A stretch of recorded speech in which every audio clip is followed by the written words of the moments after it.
On this life flight, an early morning car crash leaves a family devastated. It's not supposed to be like that. You know, he's my baby. An injured yachty triggers a high-stakes rescue. We're pushing this boat around, Big Star. Yeah, I know, it's chasing me. And a head-on collision leaves a cyclist fighting for her life. It's extensively damaged and cracked as she's hit the car and been dragged across the bonnet and down the road.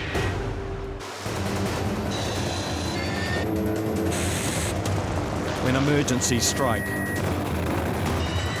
time, distance, and the men and women of life flight can be the difference between life and death.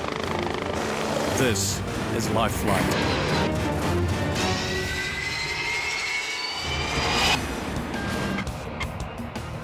When it comes to flying the length and breadth of New Zealand, helping to save lives, preparation is essential. Weight and balance is all good. Got some discharge strips, just making sure it's all good. At the Wellington base, First Officer Danielle Aitchison is preparing for a mercy dash to New Plymouth. Just listening to any noises that maybe shouldn't be there, just alerts us to anything that may be wrong. It always pays to be quite thorough and sort of make sure that you're happy with everything. Specialist medical care will be provided by flight nurse Jane Shepherd. So we're heading off today in the Life Flight plane up to collect a 27-year-old man who, by the sounds of it, has had a car accident last night. Don't know a lot of details at the moment, but I know that he's intubated, so he's got a tube that's helping him breathe. I think it's still early days. And better caption Is on. is complete. Clear locks and caps my side. Starting. In charge of the flight is Captain Alistair Matthews. And That's check my control. Your control. Police turned up, knocked on the door 6:30 this morning, and he asked if I owned a blue Isuzu Moo. I said yes. He says, well, it's been in a serious car accident. I had a fair idea it was Tyrone, my son, and burst out crying first, and then and all the police were saying it's serious. Initial assessments have given Tyrone's partner Rachel hope that Wellington specialists may be able to save his life. Just have to wait and see what the CT scan says, and he's fighting away. Also on the mission to New Plymouth are flight doctor Travis Pereira and crewman Steve Reeve. I just give these Ambos a call. Okay. Yeah, good morning, it's Steve from Life Flight Wellington here. The brain's only got so far that it can swell, so it's kind of a closed box. If the pressure's not relieved, is that the brain swells, and then the only way it can go is down into the spinal cord. Unfortunately, what that does is cuts off the blood supply and causing irreversible damage and death.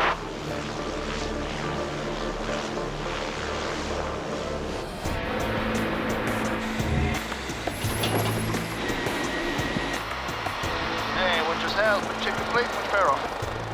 It's a busy morning, and back at Wellington Base, Life Flight's second life-saving machine is needed. A man is injured and trapped on a yacht. Roger, lifting off, capture one. It's one of the harder frosts I've seen around here, actually. Coming to the stranded yachty's aid is pilot Harry Stevenson, crewman Logan Taylor, and intensive care paramedic Nigel Stevens. All we've got at this stage, information is limited, but all we have really is just that he has a hip injury from a fall. Boats can be one of the trickier winches, depending on the size. This is a yacht, so it has masts, which can be quite a hazard at times. I'm not actually too sure of the size, but I'm just picking that it's pretty small because there's only one guy on board. Yeah. And it's a sloop, so there'll be lots of rigging. There he is, I've got him in sight. A small yacht named Distance has a limited deck area, complicating the winch operation. Distance, this is Westbank Helicopter, channel 160, copy over?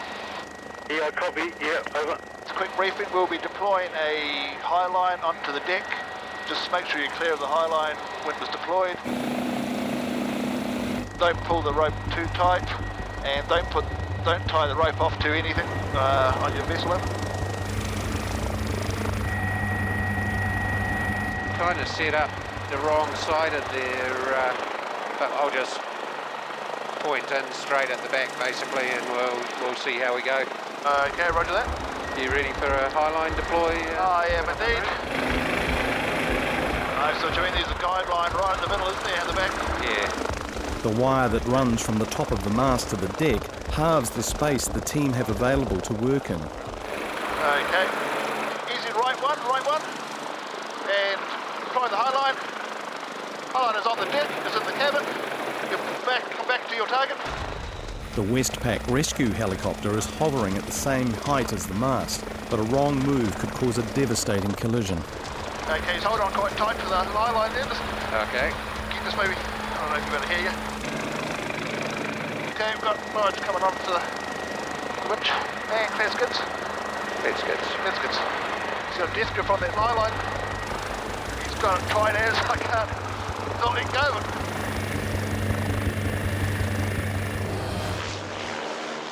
And there's New Plymouth coming up ahead of us. Request a visual if you're happy.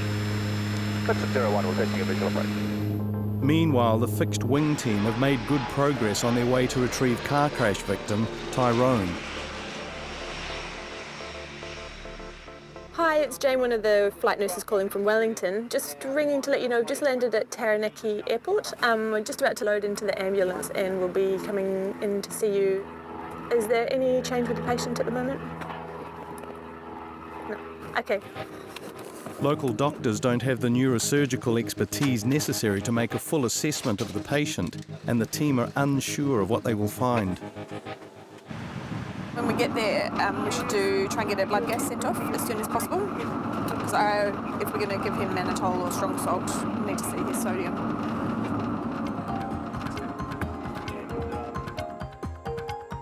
Dad Perry and Mum Bernadette have rushed to be near their son after receiving the news no parent wants to hear. When Perry rang me up and then all I did was just cry, it's not a real good feeling. We're just hoping that boy's going to be strong enough and pull out of it. 27-year-old Tyrone is a 6'7" gentle giant who is the heart of his tight-knit family.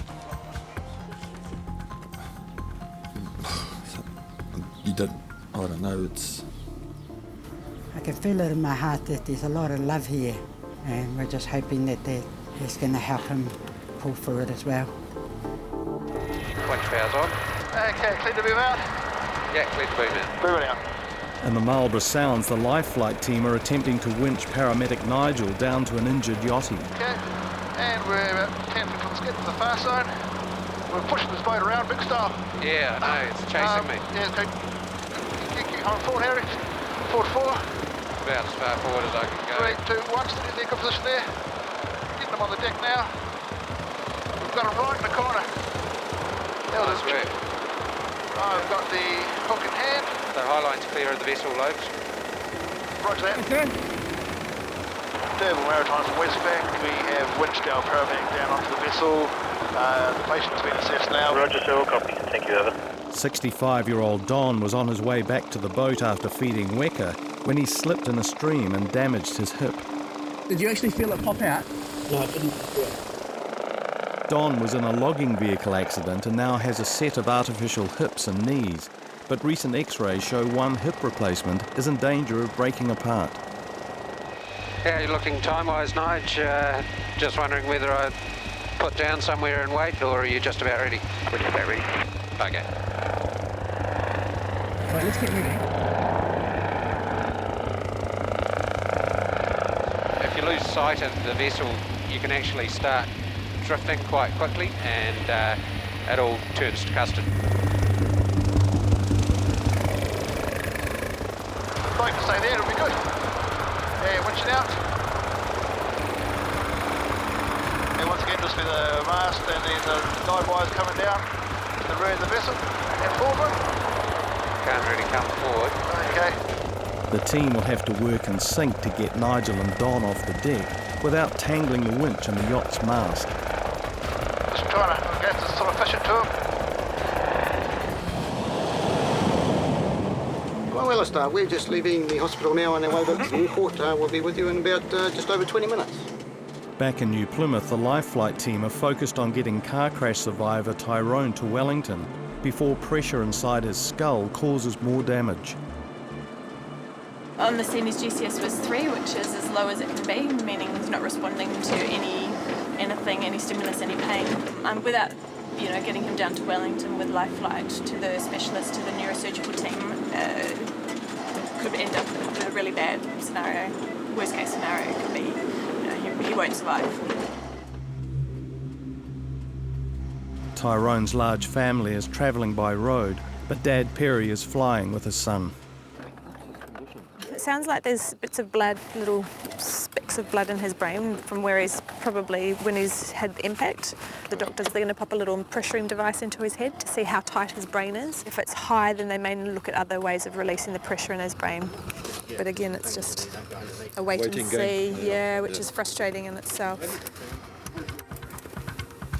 He's a big lad though, I tell you. Scans reveal Tyrone has a broken neck and every care has been taken to immobilise him. Cabin is secure, pre-takeoff checks complete. Roger that. On away. Do you remember what he said, what the ICU guy said about his airway when he directly visualised it? He didn't actually specify, he just said it was really difficult. It's been 12 hours since ambulance officers arrived at the crash scene to find the SUV on its side against a pole.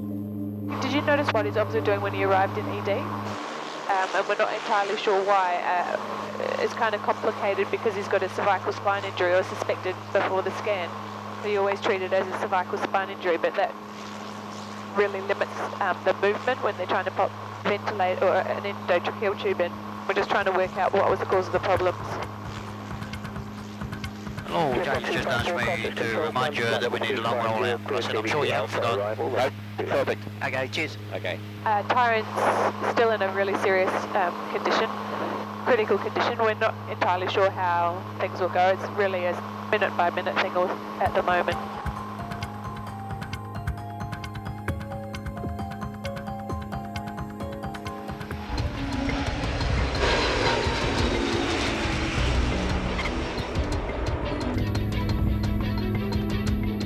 Hopefully he pulls through and it's not as bad as what they think when they look at him, and recovery's quick and all that sort of stuff.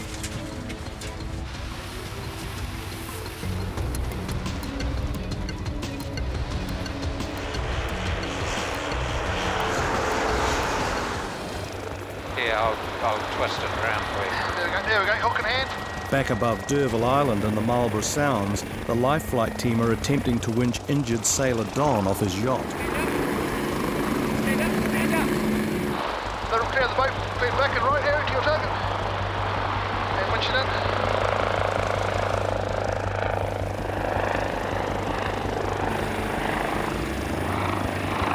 Just going to bring him in here, and just go open the door here. And the patient on board. And clear to move off slightly, come on, Harry. Roger.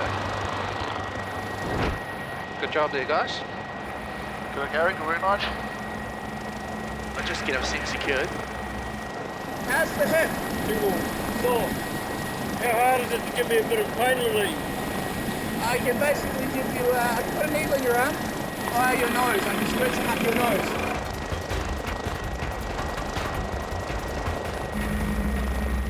Okay, landing cabin 01. And we're pretty much sitting secure in the back here, Harry. Very good. 2,500 or below vibratory signal for the hospital, cabin 01. Alrighty, cleared out there, guys. Roger.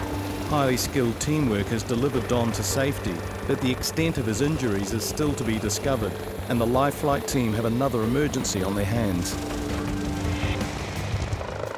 At the life flight base, reports have come through of a woman whose life is at risk. Pilot Mike Hall, crewman Logan Taylor and intensive care paramedic Aaron Hartle are the patient's best option if she is to survive. What we're off to is a car versus cyclist in Waikanae, which is about 18 minutes flight time from now, and the person is apparently unconscious due to probably a head injury or a chest injury. So what I'm doing here is that we do a skill where we paralyse and sedate a patient to facilitate intubation if they're critically ill. We've had a confirmation from the scene that RSI is required. We have an RSI paramedic who can meet you at Weka Park. Picking up a second qualified paramedic to help with the RSI, or rapid sequence induction, will improve the patient's chances, but the unscheduled stop could bring its own complications. Obviously we want to keep people to a good distance to the helicopter. Sorry Mike, can I just interrupt you there? Hernan's just texted me saying there's a football game on, land at the south end of the park. Let us go. Oh, a bit different for the kids' soccer game? I've got people in my bed currently in Nana. Intensive care paramedic Hernan Holiday was on his way to work and is now thrown into the middle of a high-stakes mission. Got a female that's Carby Cyclist and she's reported to be unconscious, unresponsive, and the RSI's indicated. Just advising landing at Waikanae Park now. Back at Wellington Hospital, neurosurgeons have inserted a bolt into Tyron's head to measure the pressure, but spikes in the readings are causing concerns for Senior Registrar Lawrence Walker. Should we paralyse him? Atrocurium? The pressures in his brain have come back down after this morning. Now they've come up without us doing anything, so it's a bit more concerning, and they're staying home. So there are different things that can go inside the brain to increase the pressure, and this generalised pressure increase that is concerning. So, I mean, it's just a number, but it's a number that makes us concerned. Scans reveal bruising on the frontal lobe 8 millimetres thick, but no new swelling. If he does continue to have problems with his pressure, there's a possibility that there's a space to drain some fluid from the brain. We'll get the formal report in the next half hour or so and have a chat to family. Yeah. While neurosurgeons plan a course of action, Rachel and baby Torian spend some time with Tyrone. The first Rachel knew of the accident was when a cousin in the police force knocked on her door. Pretty devastated. It's terrible. Gut-wrenching. I'm just praying for him. Just praying for him, eh, baby? 92.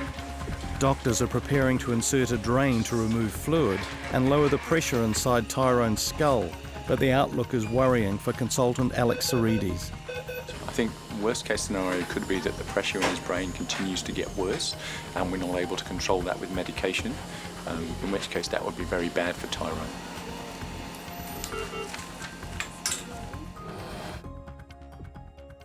Is that sore when I do that? No, not now. It's good. Okay.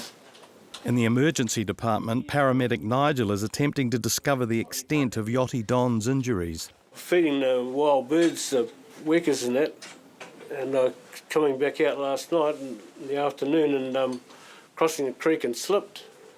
And my hip went one way. I ended up, lucky there was a fair bit of water, I landed flat on my back in the creek.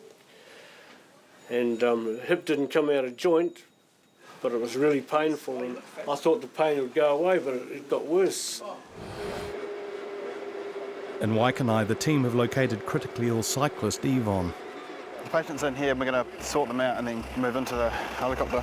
And the helmet's also essentially cracked. She's got a blown pupil on the right.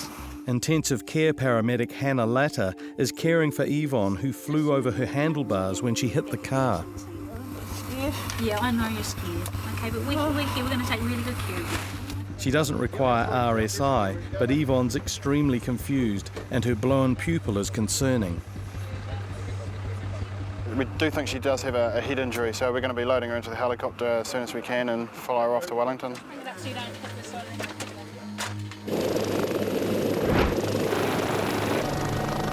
advising have departed scene. How did you hit the car? Did the car pull out on you? I don't remember. Okay. Do you know what day of the week it is today?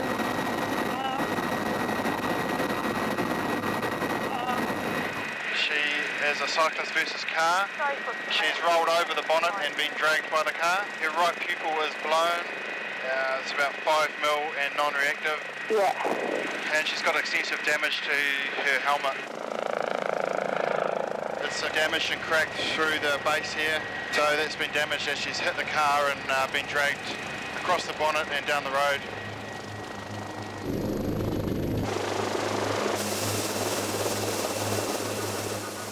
Yvonne's family have been notified and the hospital team are prepped and ready to treat her worrying injuries. Meanwhile, Tyrone's family wait anxiously to discover if a drain inserted into his head will relieve the fluid build-up inside Tyrone's skull. His pressures have come down a little bit, so fingers crossed that it's been a success and it will actually help control the pressure in his brain. You see kids laying in bed with all the stuff on wired up to all the machines and that, and you can't do nothing for young kids. It's hard. It's not supposed to be like that. You know, he's my baby.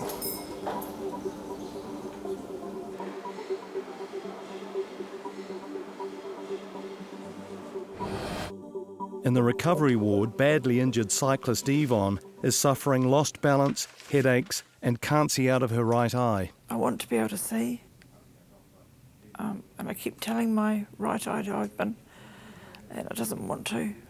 I feel quite emotional right now. Quite emotional. But this won't beat me. I'm going to get back on my bike again. 9 months after being hit by a car, Yvonne is on her way to regaining her full eyesight and has started to cycle again.